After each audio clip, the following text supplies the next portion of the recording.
ما کان للنبی والذین آمنوا، جائز نہیں ہے نبی کے لیے اور ان لوگوں کے لیے جو ایمان لائے ہیں، کیا جائز نہیں؟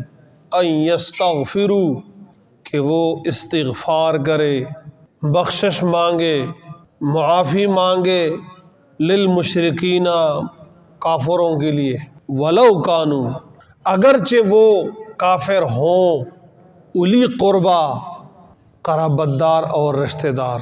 نبی اور کسی مسلمان کے لیے یہ جائز نہیں، روا نہیں کہ وہ کافر کے لیے استغفار کرے، مغفرت مانگے، اگرچہ وہ قریبی رشتہ دار کیوں نہ ہو۔ کب؟ من بعد ما تبین، بعد اس کے کہ یہ بات ظاہر ہو گئی کہ انہم اصحاب الجحیم، کہ یہ لوگ جہنمی ہیں۔ وما کان استغفار ابراہیم، وما کان استغفار، نہیں تھا ابراہیم علیہ السلام کا استغفار کرنا، لأبیہ، اپنے والد کے لیے، الا، مگر، عن موعدۃ، اس وعدے کی وجہ سے، وعدہا ایاہ، جو انہوں نے کیا تھا اپنے والد سے۔ فلما تبین، پھر جب ابراہیم علیہ السلام کے سامنے ظاہر ہوا کہ انہ عدو للہ، کہ میرا والد تو اللہ کا دشمن ہے، تبرأ منہ، تو پھر اپنے والد سے اس نے برات کر لیا۔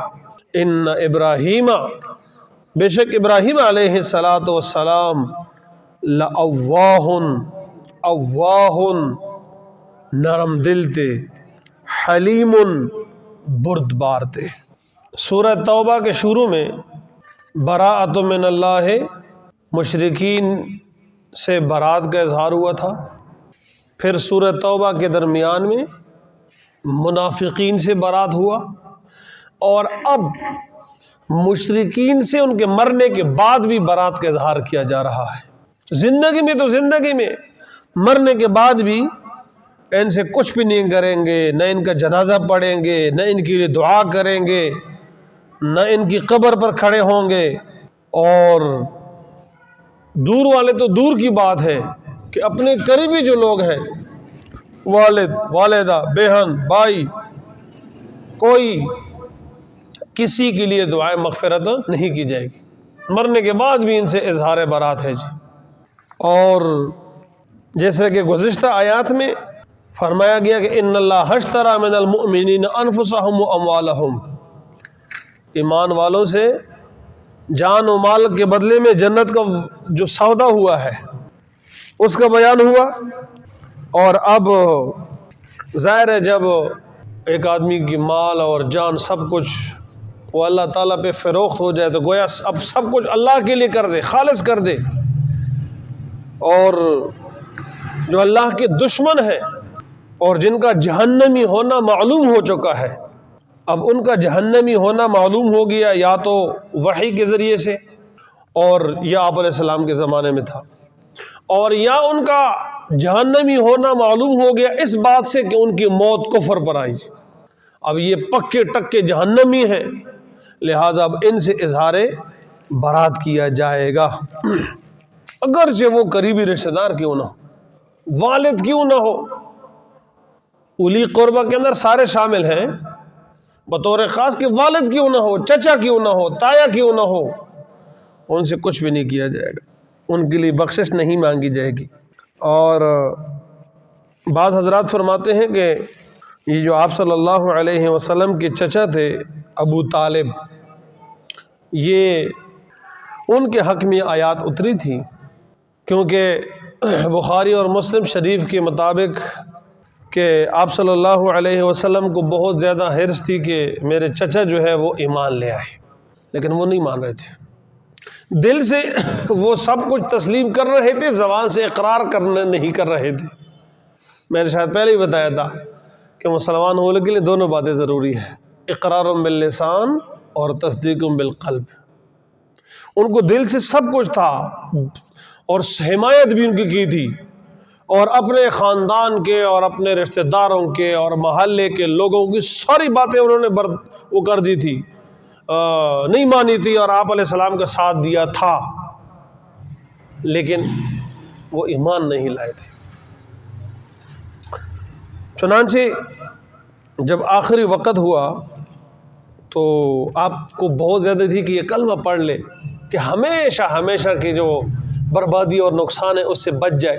تو آپ جب ان کے پاس تشریف لائے تو اس وقت بھی جو ہے نا ان کے پاس یہ جو ابو جہل اور باقی عبداللہ ابن امیہ یہ وہاں پر موجود تھے، ساتھ نہیں چھوڑ رہے تھے ان کا، تاکہ وہ ایسا نہ ہو کہ آپ ان کے پاس آئے، محبت ان کو بہت تھی، تو ایسا نہ ہو کہ یہ اس کی میں آ جائے اور یہ کلمہ پڑھ لے۔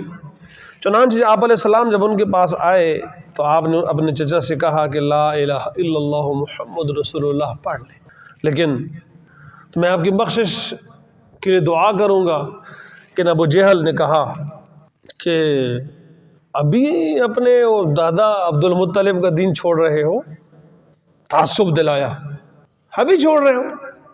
تو انہوں نے کہا کہ آپ علیہ السلام نے یہ جملہ کئی مرتبہ دہرایا کہ چچا پڑھ لے لا الہ الا اللہ محمد رسول اللہ۔ وہ جو ظاہر ہے بڑے ان کے بیٹھے ہوئے تھے ان کے پاس، وہ نہیں چھوڑ رہے تھے اس کو۔ بہرحال اللہ اکبر، تو اسی حالت پر جو ہے نا وہ ان کی وفات ہو گئی کہ اس نے آخر میں کہا کہ میں عبد المطلب کے دین پر ہوں جی، آپ علیہ السلام کے دین کا انہوں نے اقرار نہیں کیا جی۔ اب یہ جو موضوع ہے نا کہ ابو طالب کے حوالے سے، چونکہ درس میں یہ بات آئی تو اس لیے میں نے کر دی، عام آدمی کو اس حوالے سے اجازت نہیں ہے کہ اس موضوع پہ جو ہے نا وہ تقریر کرنا شروع کر دے اور بولنا شروع کر دے، اس لیے کہ پھر اس سے چیزیں پیدا ہوں گی، مسئلے پیدا ہوں گے، پھر آپ سنبھال نہیں سکیں گے۔ عام آدمی کو تو ان مسائل کے اندر اور ان چیزوں کے اندر کچھ موضوعات ایسے ہیں کہ اس پر ہر ایرے غیرے نتو خیرے کو لب کشائی کی اجازت نہیں ہے، اس سے پھر مسائل بنتے ہیں جی۔ بہرحال جی، تو اس بارے میں اچھا، تو آپ علیہ السلام نے فرمایا کہ میں اپنے چچا کے لیے برابر استغفار کرتا رہوں گا یہاں تک کہ اگر اللہ تعالیٰ کی طرف سے حکم آ گیا، ممانعت آ گئی تو پھر نہیں کروں گا، ویسے کرتا رہوں گا۔ چنانچہ پھر یہ آیت آ گئی کہ ما کان للنبی، نہیں ہے جائز نبی کے لیے، اور والذین آمنوا، نبی کے لیے بھی نہیں اور ایمان والوں کے لیے بھی نہیں، یہ حکم اس وقت بھی تھا، آج بھی ہے اور قیامت تک ہے۔ چنانچہ اگر کسی کا والد غیر مسلم فوت ہو جائے، یہودی غیر مسلم، عیسائی غیر مسلم، ہندو غیر مسلم، سکھ غیر مسلم، منکرین حدیث غیر مسلم، منکرین ختم نبوت غیر مسلم، یہ متفقہ ہے۔ چنانچہ اور اس طریقے سے جو دہری ہے وغیرہ وغیرہ، یا قرآن کی تحریف کے جو لوگ قائل ہیں وہ بھی غیر مسلم، حضرت امی عائشہ صدیقہ رضی اللہ تعالی عنہ پر جو لوگ بہتان باندھتے ہیں غیر مسلم، الاخر ہی ضروریات دین کا جو آدمی قائل نہ ہو غیر مسلم، وہ اپنے آپ کو جو بھی کہتا رہے، ہمیں اسے کوئی غرض نہیں، وہ غیر مسلم ہے۔ وہ اگر مر جائے کفر پر توبے کے بغیر تو ان کے لیے استغفار کرنا جائز اب بھی نہیں ہے، کیونکہ ان کا پکا جہنمی ہونا قرآن سے ثابت ہو چکا ہے جی۔ اور اس میں ہم کسی کے جملہ بازی سے بھی مرغوب نہیں ہوں گے کہ مولوی کون ہوتا ہے جنت اور جہنم کے ٹکٹ بانٹنے والے جی، کہتے کہ نہیں کہتے لوگ؟ ہمارے پاس قرآن کی دلیل ہے۔ تمہارے ان انتہا پسندانہ اور تمہارے یہ جو دین سے برات کے جملے ہیں، اس سے ہمیں کوئی فرق نہیں پڑتا جی۔ عام آج ہے نا جی، اور مولوی تو فتویٰ بانٹتے ہیں جی، مولوی فتویٰ بیچتا ہے جی، مولوی تو جنت اور جہنم کے ٹکٹ باندھتے ہیں جی، نعوذ باللہ من ذالک۔ یہ اتنی آسان سی بات، اللہ نے فرمایا انہم اصحاب الجحیم، بعد اس کی یہ بات واضح ہو جائے کہ وہ جہنمی ہے، تو جہنمی کیسے ہوں گے کہ جب وہ کفر پر مر جائے؟ ایک آدمی کافر تھا اور وہ مر گیا، اور اس کے بعد جناب اس کے حوالے سے قرآن منع کر رہا ہے کہ اس کے لیے استغفار کرنا جائز نہیں ہے، جنازہ نہیں پڑھ سکتے، دعا نہیں کر سکتے اس کے لیے الاخر ہی۔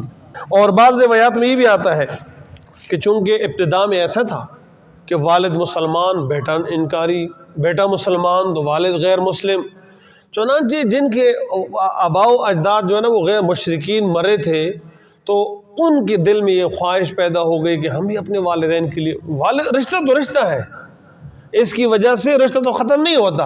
ہاں رشتے کی کچھ جب وہ مسلمان نہیں ہیں تو ان کے لیے پھر دعا بھی نہیں کر سکتے، مسلمان ہیں تو دعا کر سکتے ہیں. تو انہوں نے چاہا کہ ہم کریں، تو اس بارے میں یہ آیات نازل ہو گئی کہ نبی کے لیے اور ان لوگوں کے لیے جو ایمان لائے جائز نہیں ہے کہ ان یستغفروا، کہ وہ استغفار کرے، بخشش چاہے مانگے، للمشرکین، مشرکین کے لیے، ولو کانوا اولی قربہ، یعنی اس میں صرف دور نہیں، اگرچہ وہ قریبی رشتہ دار کیوں نہ ہو، قریبی رشتہ دار ہی والد بیٹا وغیرہ، یہ ان کے لیے بھی جائز نہیں ہے، اور آج بھی جائز نہیں ہے، اور قیامت تک جائز نہیں ہے. من بعد ما تبین، بعد اس کے کہ یہ بات ظاہر ہوگی کہ انہم اصحاب الجحیم، کہ وہ لوگ جہنمی ہیں. پھر ایک شبہ پیدا ہوا کہ حضرت ابراہیم علیہ السلام نے تو اپنے والد کے لیے استغفار مانگی ہے، اور وہ تو مسلم نہیں تھے. اس شبے کا جواب دیا کہ وہ اس لیے تھی کہ ابراہیم علیہ السلام نے اپنے والد سے وعدہ کیا تھا، اس وعدے کی وجہ سے وہ ان کے لیے استغفار کرتے رہے. حضرت ابراہیم علیہ السلام کے جو والد تھے وہ ابراہیم علیہ السلام کے دین پہ نہیں تھے. آپ بہت سمجھاتے رہے، وہ نہیں مانے. بالآخر جب وہ قتل کی دھمکیاں دینے لگے تو آپ نے والدین کا جو ادب تھا اس کو ملحوظ خاطر رکھتے ہوئے فرمایا سأستغفر لک ربی، میں خدا سے تیرے لیے استغفار کروں گا.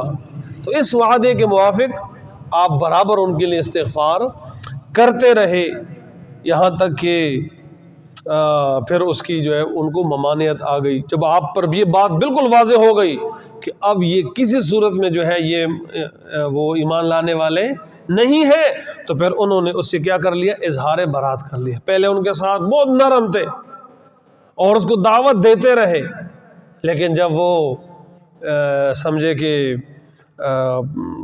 یہ معاملہ صاف ہو گیا کہ اب وہ حق کے دشمنی سے باز آنے والے نہیں ہے، تو پھر تبرأ منہ، اللہ کا دشمن ہے، اور اللہ کا دشمن والد کیوں نہ ہو اس سے بھی اظہار برات ہوگا، سگا رشتہ دار کیوں نہ ہو اس سے بھی اظہار کیا ہوگا، برات ہوگا. جی اس میں ہمارے لیے بھی درس ہے نا جی. والد کا نظریہ کچھ اور ہے اور بیٹے کا نظریہ کچھ اور ہے. والد کا نظریہ بدعت کا ہے، شرک کا ہے، غلط ہے، اور بیٹے کا ٹھیک ہے. تو ایسے میں پہلے تو کوشش کی جائے کہ اس کو سمجھایا جائے، بجھایا جائے، اور کسی طریقے سے ہو سکے. نہیں ہے تو پھر جہاں اسلام کی اجازت نہیں ہے تو ان چیزوں میں پھر اس کی اطاعت بھی نہیں کی جائے گی. اور کیوں کیا یہ کام؟ وہ جی برادری کا مسئلہ تھا، جی برادری کا مسئلہ تھا. اللہ ناراض ہوتا ہے تو ہونے دیں اور برادری خوش ہو جائے. آپ نے جو ہے نا بیٹے کے شادی میں ڈول باجی کیوں بجائے؟ وہ جی برادری والوں نے مجبور کر دیا تھا. جی کہتے کہ نہیں کہتے؟ جی کہتے ہیں نا. تو برادری راضی ہو جائے وہ ان کو مقصود ہے، اور اللہ ناراض ہوتا ہے تو ہونے دے. تو ان چیزوں سے تو اللہ ناراض ہوتا ہے. اس لیے لا طاعت لمخلوق فی معصیت الخالق، جہاں اللہ تعالیٰ کی ناراضگی، اللہ تعالیٰ کی نافرمانی آتی ہے وہاں کسی مخلوق کی اطاعت نہیں کی جائے گی.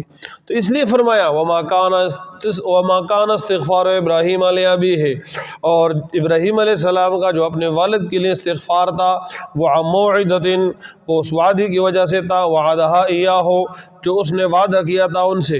کون سا وعدہ؟ سأستغفر لک ربی. فلما تبین لہ، جب حضرت ابراہیم علیہ السلام کے سامنے بات ظاہر ہو گئی کہ انہ عدو للہ، یہ تو اللہ کا دشمن ہے. کافر اللہ کا دشمن ہے، یہودی اللہ کا دشمن، اور جو اللہ کا دشمن وہ ہمارا بھی دشمن. عیسائی اللہ کا دشمن، اور جو اللہ کا دشمن ہمارا دشمن. چنانچہ عیسائی ہمارا دشمن، مسلمان کا دشمن، اصل دشمن وہ ہے جی، اس لیے کہ وہ شیطان کی اتباع کر رہے ہیں. تبرأ منہ، جب یہ بات ظاہر ہو گئی تو پھر تبرأ منہ، اس سے کیا کر لیا؟ اظہار برات کر لیا. ان ابراہیم، بے شک ابراہیم علیہ السلام، لأواہ، نرم دل تھے، حلیم، بردبار تھے. تو ان آیات میں اس بات کی صراحت کر دی گئی کہ کافر خواہ کتنا ہی قریبی رشتہ دار ہو، اگر وہ کفر پر مر جائے تو اس کے لیے استغفار کرنا جائز نہیں ہے. اور یہ حکم تا قیامت تمام اہل اسلام کے لیے ضروری ہے. اس میں درپردہ اس امر کی بھی تلقین ہے کہ کافر کی مسلمان سے کوئی یگانگت نہیں ہے، ہر اللہ کا دشمن مسلمان کا دشمن ہے، خواہ کوئی دینی مذہبی تعلق اس کا مسلمان سے باقی نہیں رہتا۔ یہی قرآن پاک کا درس ہے جی۔ اللہ تعالیٰ سمجھنے کی توفیق عطا فرمائے۔ الحمدللہ رب العالمین۔